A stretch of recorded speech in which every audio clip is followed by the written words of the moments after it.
Patrick, the real Patrick, must have forgotten to say the broom charm last night before he went to sleep, and so the Spindlers had gotten him.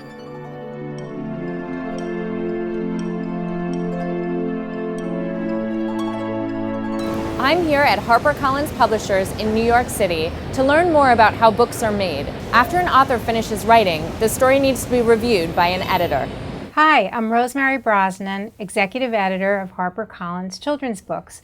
Welcome to my office in New York City. I'm Lauren Oliver's editor, and I've edited all of her books, including The Spindlers.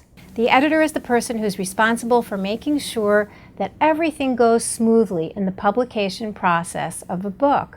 I read manuscripts all the time. Most people think that editors do their reading in the office, but that's not true. We have lots of other things to do in the office. So we read at home, on the train, commuting. I even read at my kids' wrestling matches and soccer games. When I want to publish a manuscript and I'm excited about it, I'll bring it to a couple of meetings at work.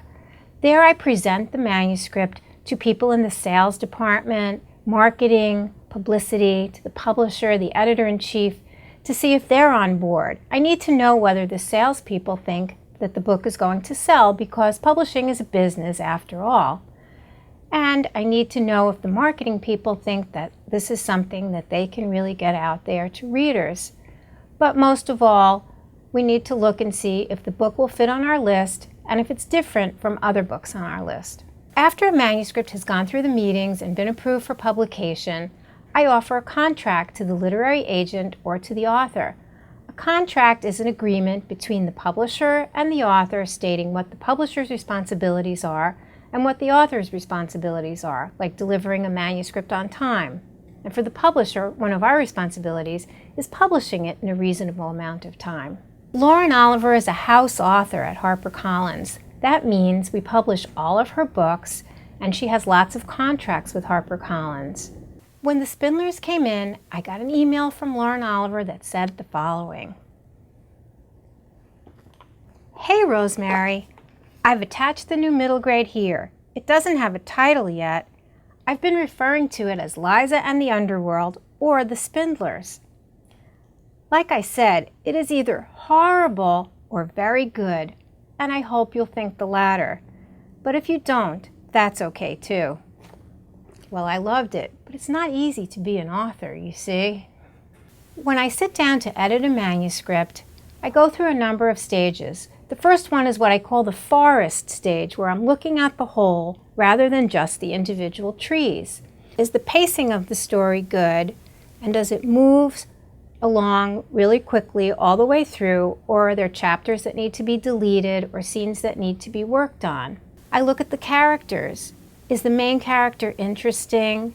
Is the main character sympathetic? Sometimes authors have to work to make the main characters more likable. And then I look at the individual trees. I read every paragraph, every sentence, every word, and I edit, usually with a purple pen. I don't know why purple, but I'm kind of quirky. When you hand in a paper to your teacher and the teacher asks you to write it over, do you like that or no?